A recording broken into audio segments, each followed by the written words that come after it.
Problems for pastor have already been escalated. We have seen the video which has been viral on the social media platform.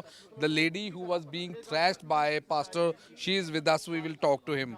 तो आप उस video में हैं जिसमें pastor ने मारा है आपको, क्या क्या इंसिडेंट हुआ था? उस दिन वो बेटे की एक लड़के की बात थी, उसकी फैमिली के लेके बात थी, उसकी बहन के लिए बात थी। तो हम उस चीज़ को मतलब उसकी बहन के हम नाम नहीं लेना चाहते, कुछ भी लेना चाहते, क्योंकि उसकी भी रिस्पेक्ट है, इज्जत है उसकी। बट वो उस लड़के की लेके बात हुई थी, तो उनको ये लग रहा था कि मैं कहीं ना कहीं उस लड़की को आने नहीं दे रही चर्च में, और वो उस फैमिली का खुद का डिसीजन था कि वो अपनी बहन को चर्च नहीं ला रहे थे।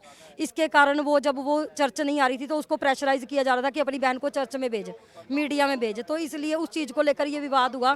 तो उसके लड़के के पहले थप्पड़ मारा, फिर उन्होंने मेरे कापी भगा के मारी। जब उन्होंने कापी मेरे फेंकी, तो क्योंकि पहले उसके लड़के के फ़ोन फेंक के मारा, जब उन्होंने मेरे कॉपी फेंक के मारी, मेरी बेटी गोद में थी, तो मुझे डर लगा कि कहीं कुछ और ना फेंक दे, मेरी बेटी को हिट ना हो जाए।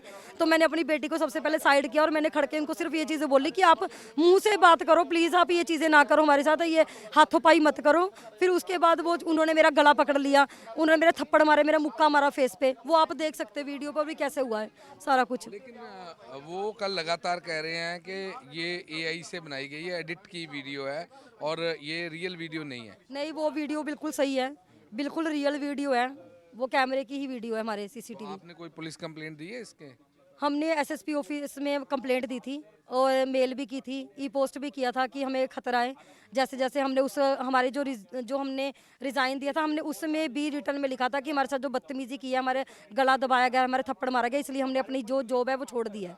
लेकिन उनका ये एलिगेशन है कि आपने वहाँ से काफ़ी जो पैसा है वहाँ लेके गए, कई ट्रांजैक्शंस हुई हैं, आपके पास 5 करोड़ की कोठी है, खरड़ में बहुत ज़्यादा प्रॉपर्टीज़ है, इसलिए आप उनके खिलाफ एलिगेशंस लगा रहे हैं और वीडियो आप एडिट करके बना रहे हैं। आप इस चीज़ पे इन्वेस्टिगेशन कर सकते हैं। जो मेरा खरड़ का घर है, मेरी गाड़ी थी, वो मेरे पास पहले से ही थी। कह रहे 4 4 गाड़ी है आपके पास। चार चार गाड़ियाँ नहीं हैं, एक गाड़ी तो मेरी जब मैं प्रभु में मिली थी तब है, और एक गाड़ी आप खुद इनके लाइव में चेक कर सकते हैं, इन्होंने खुद बोला कि मैंने गिफ्ट दिया है।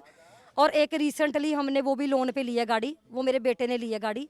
और उसके अलावा एक गाड़ी तो हमारे पास पहले थी, एक इन्होंने गिफ्ट की थी, उसकी किस्तें चल रही हैं अभी, तो वो भी इंस्टॉलमेंट्स पर है। जो ये गाड़ी है वो भी इंस्टॉलमेंट्स पर है। लेकिन सबसे बड़ी बात जो आप पे एलिगेशन लगाते हो, कह रहे हैं जब भी कोर्ट की डेट होती है, जो पास्टर की डेट होती है, उस टाइम से पहले ऐसी वीडियो जान के रिलीज की जाती है ताकि कहीं ना कहीं केस को इन्फ्लुएंस किया जाए। क्या कोई ऐसे करे ऐसे इस तरीके से ये षड्यंत्र किया जा रहा है उनके खिलाफ, कोई ऐसी है बात? ऐसा कुछ नहीं है, षड्यंत्र नहीं है।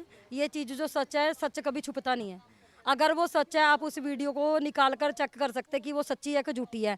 अगर वो लड़के के जिसके थप्पड़ मारा वही झूठ बोल रहा है, और जिसका सबूत है कि उसके थप्पड़ बजे हैं, तो अब उसको कितना डराया जा रहा है वो जानता है, क्योंकि वो वहाँ पे है। उसकी बहन को क्या टॉर्चर किया जा रहा है, अब उस चीज़ को ना हमारे वहाँ पे टच पे कोई है अब। आप वहाँ पे कितने साल रहे हैं, तो क्या ऐसा कुछ होता रहता है, पास्टर ऐसे करता है कि जहाँ आपके साथ ही हुआ है? क्योंकि वीडियो रिकॉर्ड होगी, आपने वीडियो की कंप्लेंट भी दे दी, क्या ऐसे होता है वहाँ पे? नहीं, पहले भी बहुत सारे लोग, जैसे अगर कोई वहाँ पे वर्कर भी आता है ना, कोई काम भी करने आता है, तो उसके ऊपर भी जब ये पैसे उनका रख लेते हैं ना, तो उनके ऊपर सिर्फ केस ही डाला जाता है, कोर्ट केस ही डाला जाता है, चोरी का इल्जाम लगाया जाता है। ऐसे बहुत से लोग हैं जिनके ऊपर इन्होंने चोरी के इल्जाम लगाए हैं। और जो लड़के होते हैं उनके ऊपर छेड़खानी, अपनी कोई भी चर्च की लड़की को खड़ा कर देते हैं, उनको धमकाते हैं, उनको पुश करते हैं, उनको थोड़ा लालच देकर उनको, तो उनसे फिर झूठी कंप्लेंटें डलवाई जाती हैं। वो सारी झूठी होती हैं कंप्लेंटें। जितनी भी आज तक इनके चर्च से कंप्लेंटें गई हैं, सब ही झूठी हैं। एक भी कंप्लेंट आज तक कोई सिद्धि हुई नहीं है कि जो सच्ची निकली हो। तो क्या धर्म परिवर्तन होता है वहाँ पे? नहीं, देखो, धर्म परिवर्तन नाम का नहीं है, क्योंकि हम जब गए थे, हम अपनी इच्छा से गए थे। हम सिर्फ परमेश्वर को और बाइबल को पढ़कर गए थे कि हाँ, सच में परमेश्वर है, परमेश्वर काम करता है। तो आप पास्टर हैं, आप इनके सिस्टर हैं, आपने भी वहाँ पे काम किया, आपने छोड़ दिया? जी, मैंने वहाँ पे अप्रॉक्सीमेटली 5 साल काम किया है, बट अभी जब इनको हिट किया तो उसके बाद मैंने इनके साथ ही रिज़ाइन दिया है, क्योंकि देखो एक हमारा टच है, और वो चीज़ें मैंने भी वहाँ पे एक मैनेजमेंट लेवल पे काम किया है। मैं इनका आईटी डिपार्टमेंट देखती थी, प्रे टावर देखती थी। मैंने वो वीडियो एडिटेड तो नहीं, एआई से बनाई हुई थी? आप देखो, इतनी नॉलेज मुझे है आईटी में, वो अगर एडिट है ना तो वो एआई बता देगा, क्योंकि एआई एक ऐसी ऐप है जिनके पास हर चीज़ का रिकॉर्ड है। कोई भी अगर कोई चीज़ लॉन्च हो रही है तो उनको पता होगा कि कौन सी चीज़ कहाँ से वायरल हुई है, कहाँ से एडिट हुई है। ये बच्चे बोल रहे हैं, इन बच्चों को तो एबीसीडी भी नहीं पता आईटी की। तो जो आप अब इसमें केस आगे परस्यू कर रहे हैं, आप चाह रहे हैं कोई एक्शन हुआ उन पे? हाँ जी, कोई खतरा तो नहीं अब कोई? खतरा ही है, तभी तो हम आए हैं। हमें खतरा है, हमारे बच्चों के लिए खतरा है, हमारे पति के लिए खतरा है, मेरी छोटी किस तरह का खतरा है आपको, क्या लगता है कुछ भी क्या? कर सकते हैं, ये कुछ भी कर सकते हैं, धमका भी सकते हैं, घर भी बेच सकते हैं, किसी को कुछ भी कर सकते हैं। क्योंकि इन्होंने इस संडे भी बोला है कि जिस पास्टर ने मेरी बुराई करी है वो विधवा हो जाए, उसके बच्चे मर जाए, अनाथ हो जाए, ये चीज़ें।